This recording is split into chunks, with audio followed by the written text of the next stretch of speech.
नमस्कार, आप देख रहे हैं इंडिया वॉइस और मैं हूं आपके साथ प्रज्ञा मिश्रा। खबरों की शुरुआत करते हैं। हरियाणा के अंबाला में शंभू बॉर्डर पर 13 और 14 फरवरी को किसान आंदोलन के दौरान पुलिस पर पत्थरबाजी करने वालों की अब खैर नहीं। अंबाला पुलिस ने उपद्रवियों की फोटो और वीडियो जारी की है। एसएसपी अंबाला पूजा डाबला ने कहा, पुलिस इन उपद्रवियों के खिलाफ जल्द कड़ी कार्रवाई करने वाली है। आम जनता से भी अपील करते हुए कहा कि जो भी इनकी पहचान करके सूचना देगा उनका नाम गुप्त रखा जाएगा और उसे उचित इनाम भी दिया जाएगा। ये जानकारी एसएसपी पूजा डाबला ने गुरुवार को दी। बता दें कि 13 फरवरी और 14 फरवरी को आंदोलन के दौरान पैरामिलिट्री के जवानों के साथ साथ हरियाणा पुलिस के जवान एवं अधिकारी भी घायल हुए। क्या है किसानों का प्रदर्शन?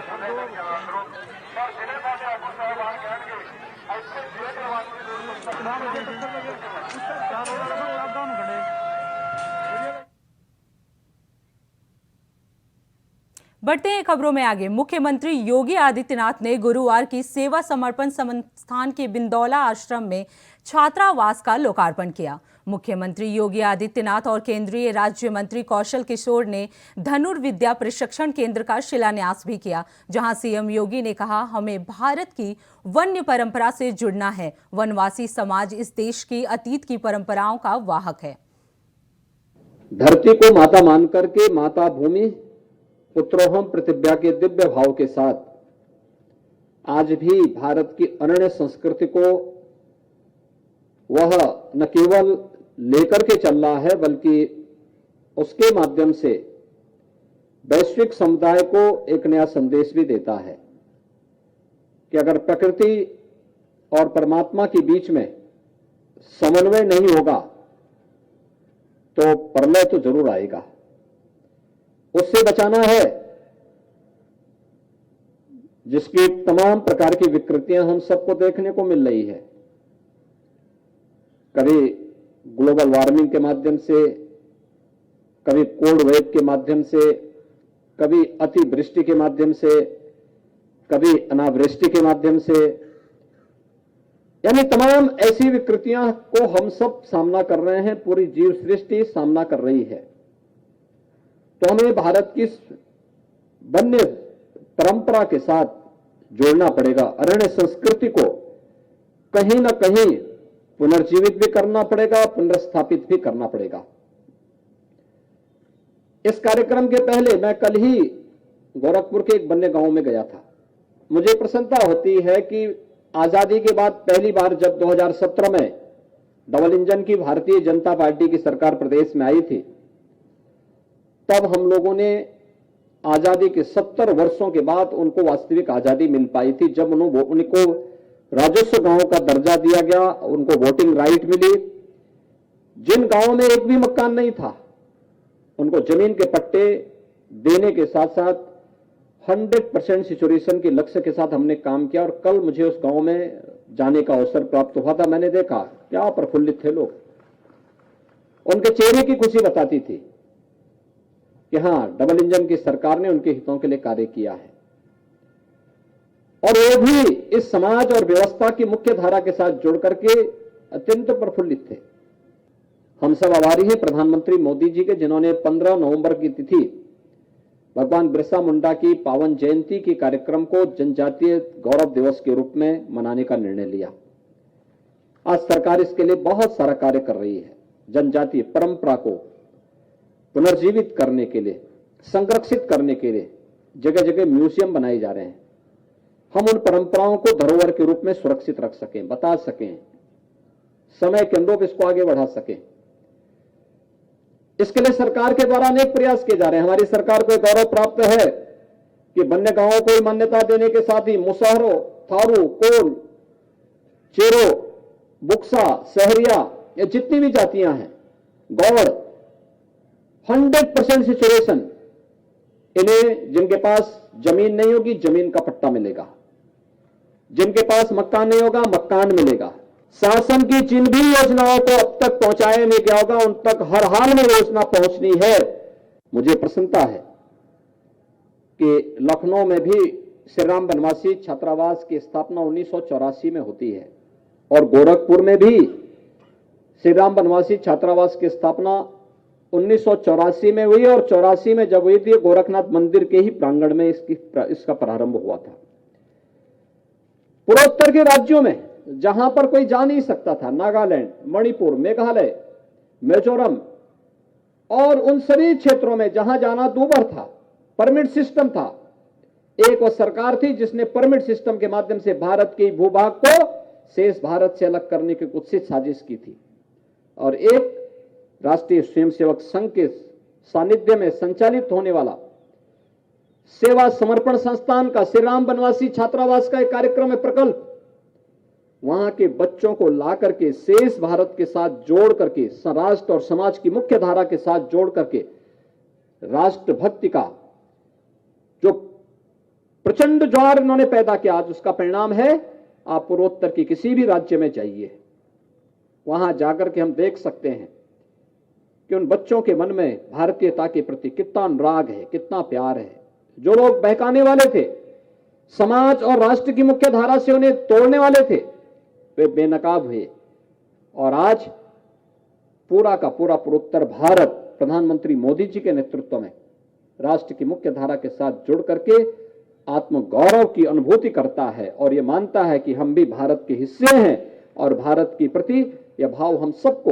अरुणाचल में आप जाइए, नागालैंड में जाइए, क्या भाव देखने को मिलता है। हर व्यक्ति अपने संबोधन में जय हिंद बोलता है। हम जब नमस्ते बोलते हैं या कोई अन्य ऐसा संबोधन हमारा होता है, उनका संबोधन जय हिंद से होता है। यूपी में सपा के सितारे आजकल गर्दिश में हैं। तभी तो पहले स्वामी, फिर पल्लवी और अब तो बीजेपी की सपा की डगर भी कठिन करने में कोई कसर नहीं छोड़ने को तैयार हैं। पहले ही मझधार में अटके सपा के राज्यसभा प्रत्याशियों के सस्ते में बीजेपी के 8वें कैंडिडेट के रूप में एक और रोड़ा अटकाने का चक्रव्यूह बीजेपी ने रच दिया है, जिसके बाद अब ये लगभग साफ हो चला है कि उधर सपा का ध्यान भटका और इधर बीजेपी का खेल पक्का।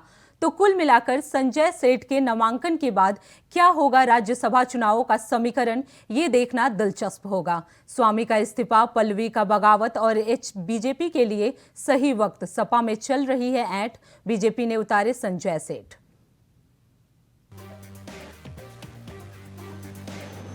राज्यसभा चुनाव को लेकर हर जगह जोड़-तोड़ चल रही है। समीकरण बैठाए जा रहे हैं। अंदर खाने विरोधी दल के विधायकों तक सेंध मारी की कोशिश हो रही है।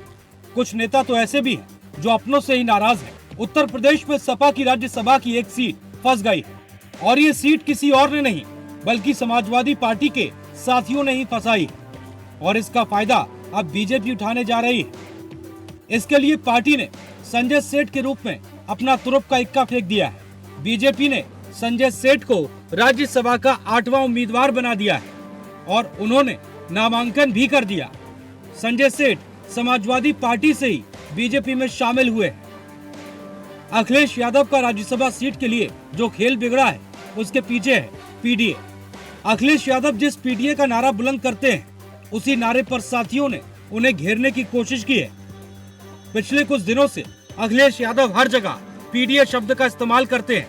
इसमें पी का मतलब पिछड़ा, डी का मतलब दलित और ए का मतलब अल्पसंख्यक है। अखिलेश यादव अपनी पूरी सियासी लड़ाई इसी नारे के साथ लड़ रहे हैं। उन्होंने अब एक ऐसा फैसला लिया है जो उनके ही कुछ साथियों को रास नहीं आ रहा।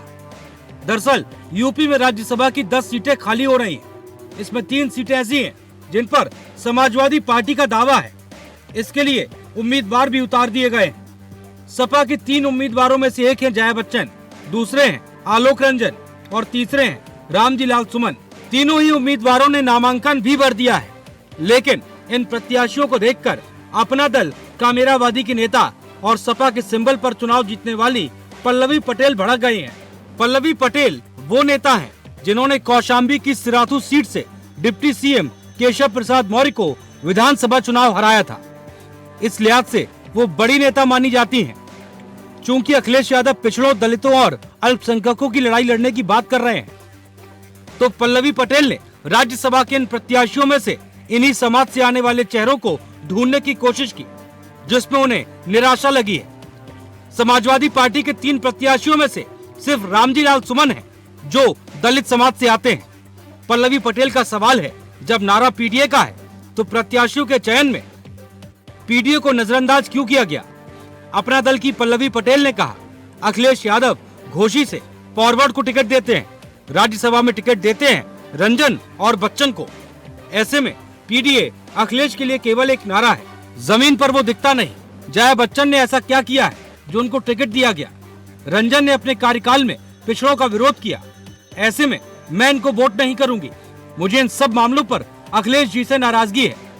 अखिलेश का पीडीए जमीन पर नहीं दिखता। एक तरफ देखा जाए तो अखिलेश यादव की मंशा पर सवाल है। इसके बाद एक सवाल और उठता है कि जब भी कोई नेता अपनों पर इस तरह के सवाल उठाता है तो उसके सियासी भविष्य को लेकर भी अटकलें शुरू हो जाती हैं। पल्लवी पटेल के हाव भाव देखकर भी यही सवाल उठता है, क्या पल्लवी पटेल का समाजवादी पार्टी से मोह भंग हो गया है? अब जरा आंकड़ों के जरिए इस सीट की कहानी को समझिए। ऐसे में यूपी की 10 राज्यसभा सीटों के लिए मौजूदा गणित बिल्कुल साफ है। बीजेपी ने 7 सीटों पर प्रत्याशी उतारे हैं और समाजवादी पार्टी ने 3 सीटों पर दावा ठोका है। लेकिन ताजा सियासी हालात को देखकर बीजेपी ने संजय सेठ को 8वें प्रत्याशी के तौर पर उतार दिया है। अब स्वामी प्रसाद मौर्य भी समाजवादी पार्टी के भीतर असहज महसूस करने लगे हैं।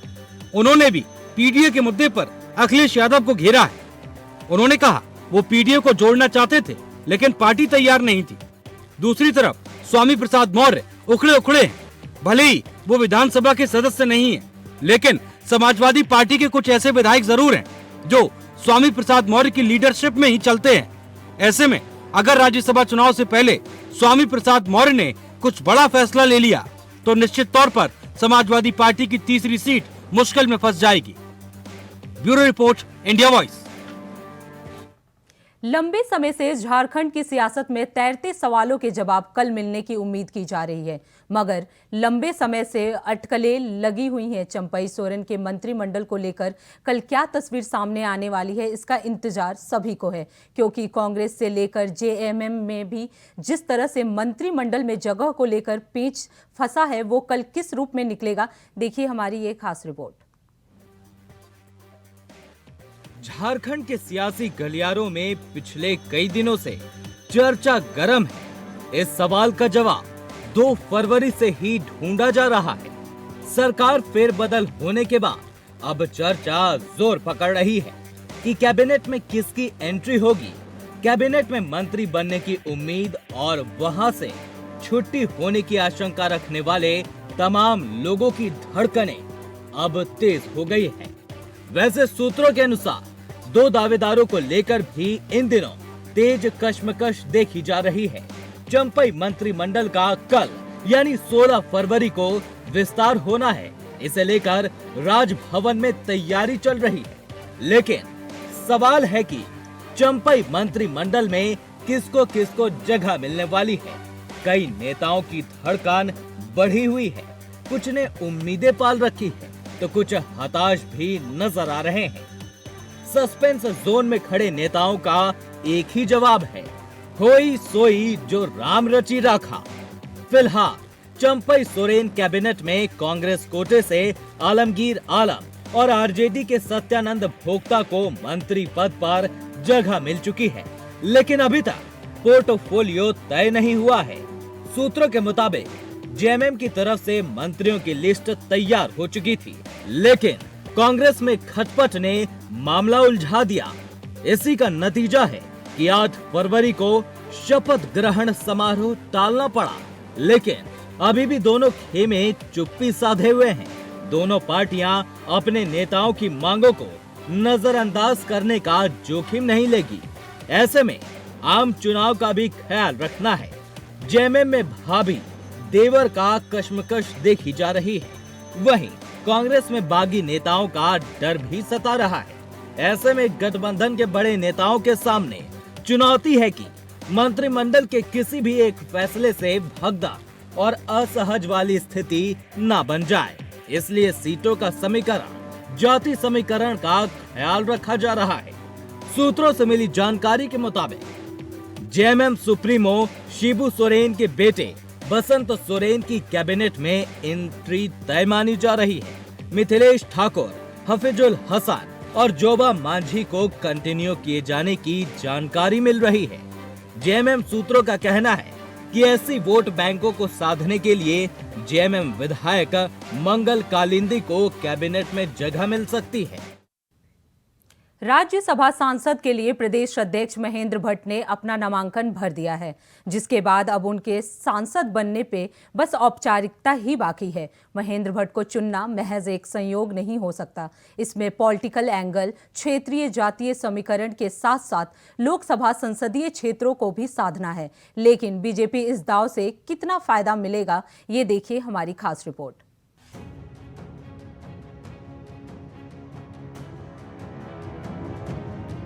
उत्तराखंड बीजेपी के अध्यक्ष महेंद्र भट्ट अब देश के सर्वोच्च सदन पहुंचने वाले हैं।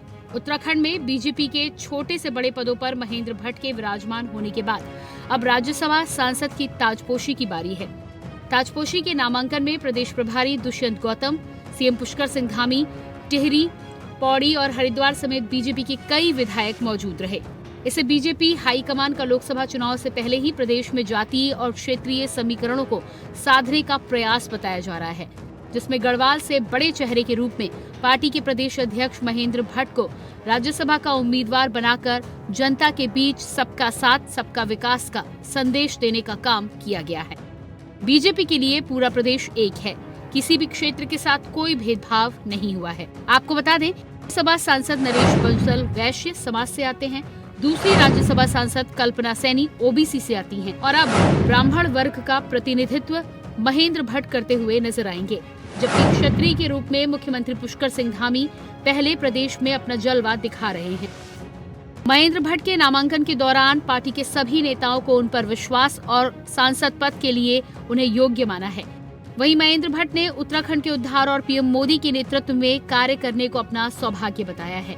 सीएम पुष्कर सिंह धामी और राज्यसभा सांसद अनिल बलूनी ने शुभकामनाएं देते हुए महेंद्र भट्ट के संसद के कार्यकाल को ऐतिहासिक होने की कामना की है। माननीय महेंद्र भट्ट जी के नाम का राज्यसभा के लिए चयन किया।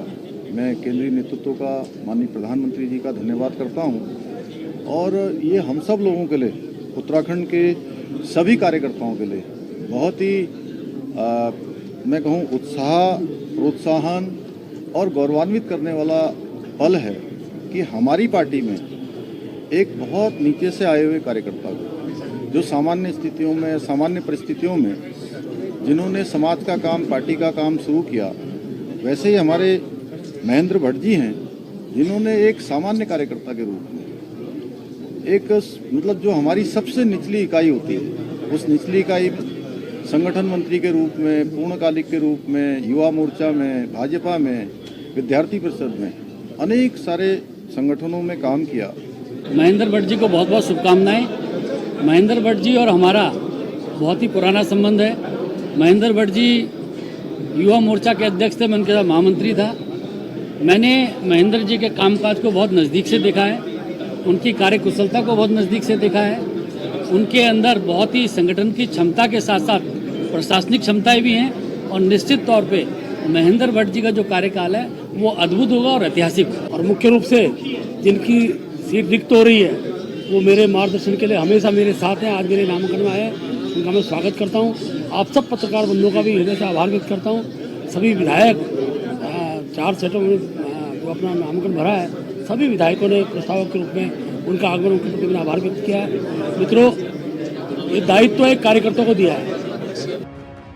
तरफ जहां बीजेपी के सभी नेता इस फैसले से खुश नजर आ रहे हैं, तो वहीं दूसरी तरफ कांग्रेस महेंद्र भट्ट के कार्यकाल के दौरान कई गंभीर लापरवाही होने के आरोप लगा रही है और कई मामलों में महेंद्र भट्ट को घेरती नजर आ रही है। निश्चित ही उनको लगता है, क्योंकि जो सिलक्यारा की घटना के बाद जो व्यक्ति चुप रहा हो और जिसकी गलतियों की वजह से जोशीमठ पूरा बर्बाद हो गया हो, जिसके क्षेत्र में 17 लोग करंट से मर गए हों और कंपनी का ऑडिट जो है वो गलत ढंग से किया गया हो, आज भी वो सीवर लाइन जुड़ी नहीं है, लेकिन ऑडिट में उस सीवर लाइन जुड़ी हुई दिखाई जाती है।